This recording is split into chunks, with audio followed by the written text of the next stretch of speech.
APJ Abdul Kalam, যাকে আমরা the missile man of India নামেই চিনি। তিনি ইন্ডিয়ান অ্যারোস্পেস ইঞ্জিনিয়ারিং এর এক অন্যতম সাধক ছিলেন। ওনার জন্ম হয় 1931 সালে। তিনি তার জীবনের বেশিরভাগ সময়টি ভারতের মহাকাশ গবেষক হিসেবে কাটিয়েছেন। এপিজে আব্দুল কালাম 2002 থেকে 2007 সাল পর্যন্ত ভারতবর্ষের প্রেসিডেন্টও ছিলেন। তার বিখ্যাত কিছু লেখা, যার মধ্যে India 2020, ignited minds, wings of fire খুবই বিখ্যাত। তার বিখ্যাত লেখা স্ট্রং রুটস, এই প্রোজটি ডক্টর কালামের বিখ্যাত অটোবায়োগ্রাফি উইংস অফ ফায়ার থেকে নেওয়া হয়েছে। স্ট্রং রুটসে তিনি তার ছোটবেলা, তার শহর, তার আধ্যাত্মিক বিকাশের কথাই তুলে ধরেছেন। আমি তৎকালীন মাদ্রাজ রাজ্যের রামেশ্বরমের একটি ছোট্ট শহরে মধ্যবিত্ত এক তামিল পরিবারে জন্মগ্রহণ করি।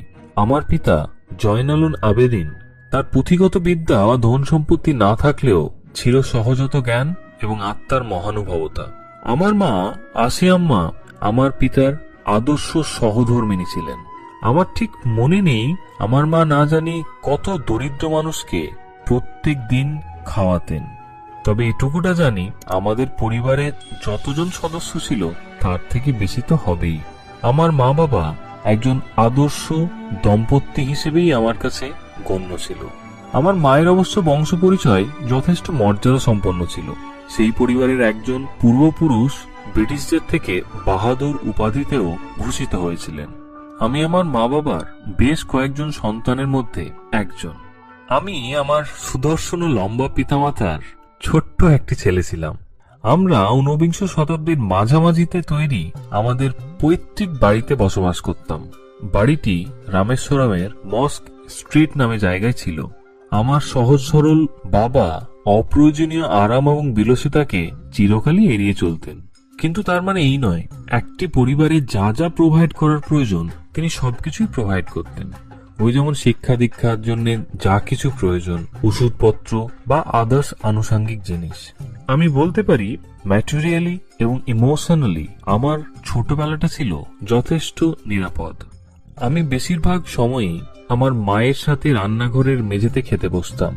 তিনি কলাপাতার ওপর ভাত, সাম্বার, বাড়িতে তৈরি আচার ও তাজা নারকেলের চাটনি দিয়ে আমাকে খেতে দিতেন।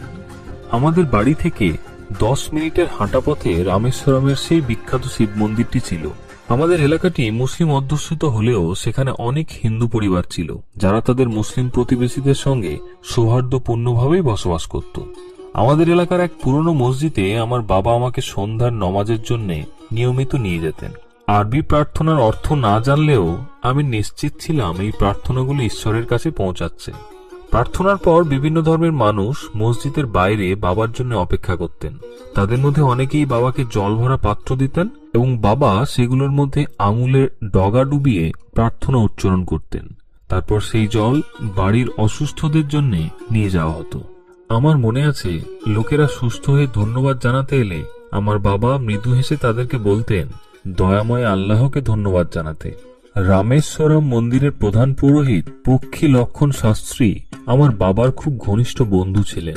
আমার শৈশবের স্পষ্ট স্মৃতিগুলির মধ্যে একটি হলো এই দুজন পুরুষ তাদের নিজেদের ঐতিহ্যবাহী পোশাকে আধ্যাত্মিকতার বিষয় নিয়ে আলোচনা করছেন। যখন আমি প্রশ্ন করার মতো বড় হলাম, আমি আমার বাবাকে প্রার্থনার প্রাসঙ্গিকতা নিয়ে জিজ্ঞেস করেছিলাম। তিনি খুব সহজভাবে বলেছিলেন, প্রার্থনার মধ্যে রহস্যজনক কিছুই নেই। প্রার্থনার দ্বারা মানুষের আত্মার মিলন সম্ভব। তিনি বলেছিলেন, তুমি যখন প্রার্থনা করো তখন তুমি তোমার শরীরকে ছাড়িয়ে মহাবিশ্বের একটি অংশ হয়ে ওঠো, যা কোনো সম্পদ, বয়স, জাতি বা ধর্মের কোনো বিভাজন জানে না। আমার বাবা জটিল আধ্যাত্মিক বিষয়গুলিকে অত্যন্ত সহজভাবে তামিল ভাষায় প্রকাশ করতে পারতেন। আমার বাবা একবার বলেছিলেন, প্রতিটি মানুষ সে তার নিজের সময়ে দাঁড়িয়ে নিজের জায়গায় অবস্থান করে সে জানতে চায় যে সে আসলে কে এবং তার অস্তিত্বটি আদতে কোথায়। সে যেই ব্যক্তিই হোক না কেন, ভালো বা খারাপ, প্রত্যেকটা মানুষই হলো একটি নির্দিষ্ট উপাদান যা কোনো না কোনোভাবে ঈশ্বরের সাথেই যুক্ত। তাহলে কষ্ট, দুঃখ, দুর্দশাকে ভয় কেন? যখন জীবনে সমস্যা আসে তখন সেই সমস্যাকে ভয় না পেয়ে নিজের জীবনে সেটির প্রাসঙ্গিকতা বোঝার চেষ্টা করা উচিত। কারণ প্রতিকূলতা সর্বদা আত্মদর্শনের একটি সুযোগ করে দেয়। আমি বাবাকে জিজ্ঞেস করলাম, তাহলে যেসব লোকেরা তোমার কাছে সাহায্যের জন্য আসে তাদেরকে তুমি এই কথা কেন বলে দাও না? বাবা আমার ঘাড়ে হাত রেখে চুপচাপ কিছুক্ষণ আমার চোখে চোখ রেখে যেন কিছু একটা পড়ার চেষ্টা করলেন। তারপরেই বলতে শুরু করলেন, যখনই মানুষ একাকিত্ব বোধ করে তখন সে একটি সঙ্গ খুঁজে পেতে চায়। যখনই মানুষ বিপদে পড়ে তখনই সে কারো কাছ থেকে সাহায্যের আশা করে। যখনই মানুষ নিজের জীবনে নিজেই হারিয়ে যায় তখন আপ্রাণ চেষ্টা করে কারো সাহায্য নিয়ে নিজেকে আবার খুঁজে বার করার। এটা খুবই একটি সাধারণ ব্যাপার।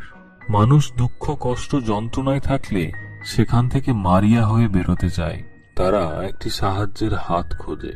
আর ঠিক সেই কারণেই যারা আমার কাছে আসে তাদের প্রতি আমি আমার সাহায্যের হাতটি বাড়িয়ে দিই। কারণ তাদের এই কঠিন সময়ে যদি তারা তাদের কষ্ট যন্ত্রণা দুঃখ দুর্দশা বলে একটু শান্তি পায়, তাদের সেই শান্তি পাওয়াটা থেকে আমি তাদেরকে বিরত রাখি না। আমি শুধু মানুষ এবং মানুষের দুঃখ যন্ত্রণা বা শয়তানি শক্তিকে প্রশমিত করার উদ্দেশ্যে একটি আস্থার কাজ করি, আর কিছুই নয়। এবং তাদের মধ্যে এই আস্থা নিয়ে আসার চেষ্টা করি বিভিন্ন প্রার্থনা দোয়া দরজের মাধ্যমে। আমি জানি হয়তো এটা ঠিক নয়, কিন্তু আমি এও জানি যে হয়তো আমার এই সাহায্যের হাত বাড়িয়ে দেওয়াতে না জানি কত মানুষ নিজেদের মধ্যে নিজস্ব সাহস খুঁজে পেয়ে আবার উঠে দাঁড়িয়েছে নিজের মধ্যেকার শত্রুকে পরাজিত করার উদ্দেশ্যে। আমার মনে আছে বাবা ভোর 4টেই নমাজ পড়ে তার দিন শুরু করতেন। নমাজের পরে আমাদের বাড়ি থেকে প্রায় 4 মাইল দূরে হেঁটে আমাদের নারিকেল বাগান থেকে তিনি রোজ প্রায় 1 ডজন নারিকেল কাঁধে নিয়ে বাড়ি ফিরতেন এবং তারপরই ব্রেকফাস্ট সারতেন। প্রায় 70-এর কাছাকাছি বয়সেও তার এই একই রকমের রুটিন ছিল।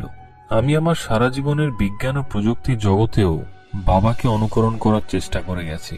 আমি চেষ্টা করেছি বাবার সেই সব মৌলিক সত্যগুলিকে বুঝতে, এবং আমি বিশ্বাস করি যে এমন একটি স্বর্গীয় শক্তি আছে যা একজনকে দুর্দশা বিষণ্ণতা ব্যর্থতা ও বিশৃঙ্খলা পরিস্থিতি থেকে তুলে এনে তাকে সঠিক পথে পরিচালিত করতে পারে। এবং কোনো ব্যক্তি যদি তার মানসিক এবং শারীরিক বন্ধন মুক্ত করতে পারে তবেই সে প্রকৃত অর্থে সুখ শান্তি ও মুক্তির পথ খুঁজে পাবে। ইংরেজি সাহিত্যের এমন স্বাদ বাংলায় পেতে হলে চ্যানেলটিকে সাবস্ক্রাইব করে পরিবারের মেম্বার হয়ে যাও। Thank you so much and always remember, knowledge with sharing.